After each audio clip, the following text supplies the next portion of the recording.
Good morning, students. So today we will talk about the megasporogenesis. In our previous video, we have discussed about the microsporogenesis.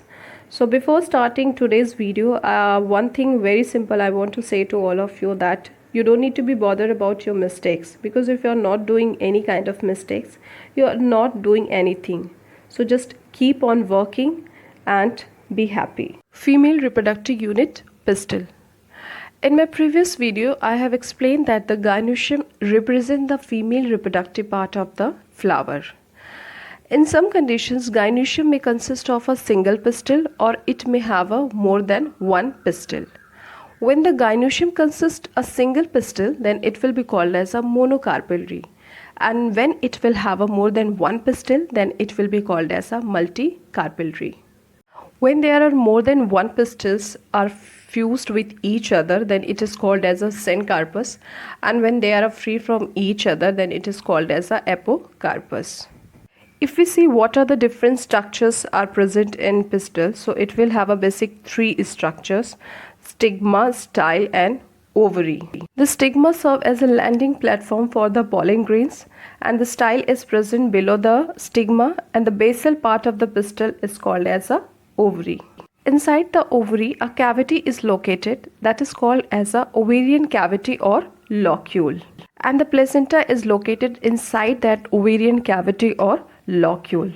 So placenta is basically the part of the ovary wall to which ovules are attached. The number of ovules in an ovary may be one or so many.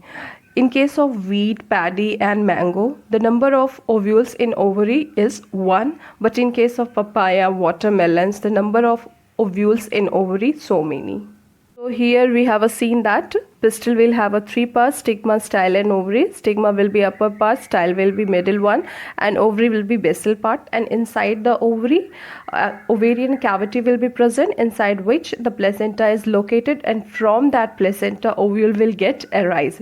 In some plants we can see a single ovules, and in some plants we have seen so many ovules. So this is a picture of a typical gynoecium or pistil, which will have a stigma at the top, an elongated style, and at its base ovary is present, and inside the ovary placenta will be there, and from that placenta ovule will get arise. This is a picture of a syncarpus ovary and apocarpus ovary. In case of a syncarpus, there are more than one pistil which are fused together, and in case of apocarpus, they are free from each other, they are not attached with each other. Now the next is ovule. So ovule is a small structure attached to the placenta by means of a sac called the funicle. And the body of ovule fuses with funicle in a region called hilum. That means through the funicle, the ovule is attached with the placenta, and through the hilum, the body of ovule is attached with the funicle. Hilum represents the junctions between the ovule and funicle. Each ovule has a one or two protective envelopes, which is called as a integument. Integument basically provide the protection, and after the fertilization it get converted into seed coat. That means the seed coat is converted form of the integument. Integument encircle the ovule except at the tip, where a small opening is present, which is called as a micropyle. So that means in case of ovule, micropyle is the single place where the integument is not present. Micropyle basically work as a passage for the entry of a pollen tube, and during the seed germination it allow the entry of water. The basal part of ovule is called as a chalaza, which is situated opposite to the micropyle. The covering of integument consists of a mass of cells, which is called as a nucellus, and the cells of nucellus contain reserve food material. Reserve food material helps in the process of development of female gametophyte, and in nucellus embryo sac or female gametophyte is present. An ovule generally has a single embryo sac formed from a megaspore by the process of reduction division. This is a picture of a ovule where we can see the first is funicle. Through the funicle, the ovule is attached with the placenta, and the body of ovule is attached to the funicle by a structure which is called as a hilum. And we can see the protective envelope, which is called as the integument, and inside the integuments mass of cells are present, which is called as a nucleus, and these cells contain the reserve food materials, and inside the nucleus embryo sac is present. And integument encircle the ovule except at the tip where the small opening is present, which is called as a micropyle. And opposite the micropylar end, chalaza is present, which represent the basal part of the ovule. Now we'll see about the megasporogenesis and development of female gametophyte. So the process of formation of megaspores from the megaspore mother cell is called as a megasporogenesis. In this process, one of the nuclear cell in the micropylar region is differentiated into megaspore mother cell. So that means only a single megaspore mother cell will be formed in case of megasporogenesis. And this megaspore mother cell contains dense cytoplasm and prominent nucleus. And when this megaspore mother cell undergoes meiotic division, it will forms the 4 haploid megaspores, in which 3 megaspore get degenerate and only 1 megaspore become functional. And only the functional megaspore develops into the female gametophyte or embryo sac. Functional megaspore will be the first cell of the female gametophyte.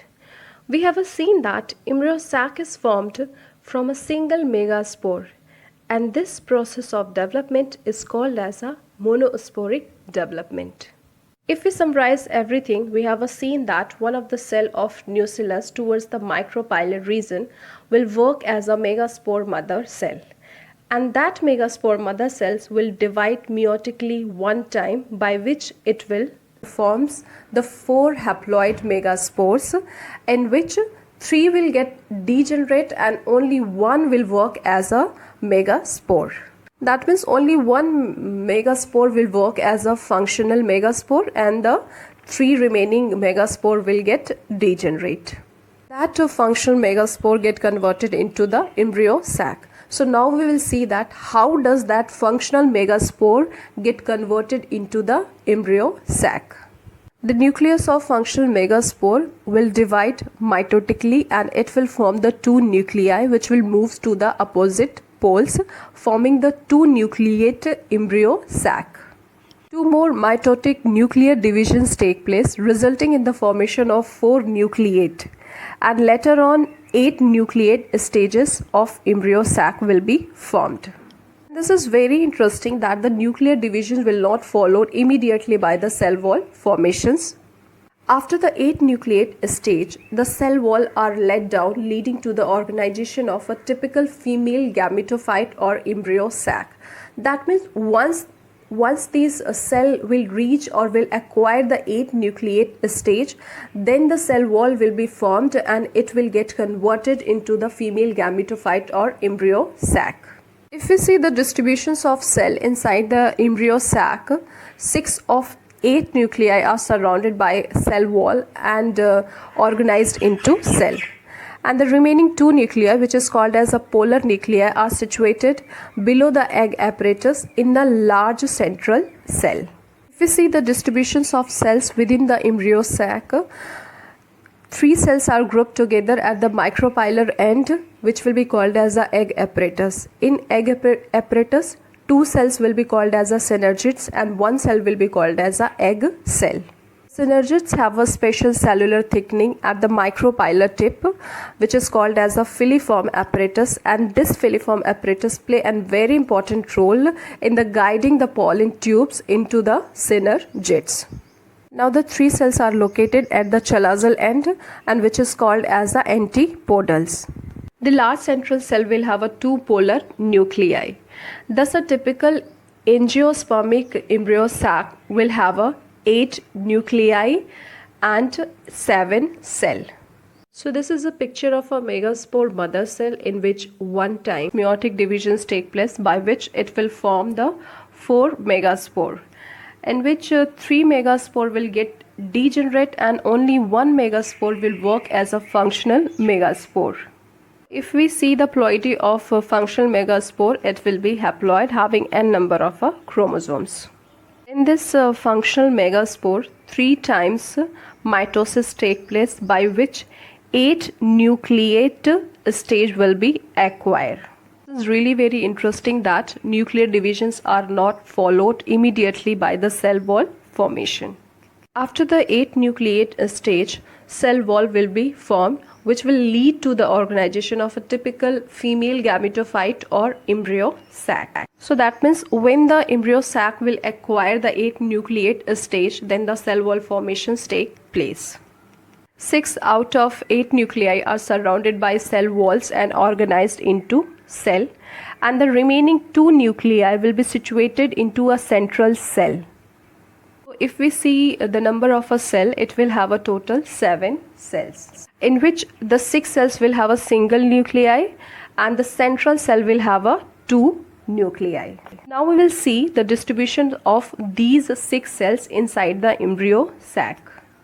3 cells are grouped together at the micropylar end and will be called as the egg apparatus, and in this egg apparatus 2 cells will be called as the synergids and 1 cell will be called as the egg cell, and the remaining 3 cells will be situated towards the chalazal end and will be called as the antipodals. Remaining 3 cells will be situated towards the chalazal end and will be called as the antipodal, and the last central cell will acquire the 2 polar nuclei, and that cell will be called as a central cell. So at the maturity, embryo sac will have a 7 cell. So this is a picture of an embryo sac showing the 3 antipodal cells towards the chalazal end, and towards the micropylar end we can see the egg apparatus, and these egg apparatus will consist 2 synergids and 1 egg cell, and at its center we can see a central cell which will have a 2 polar nuclei. So that's all about the megasporogenesis. In our next class we will talk about the pollination.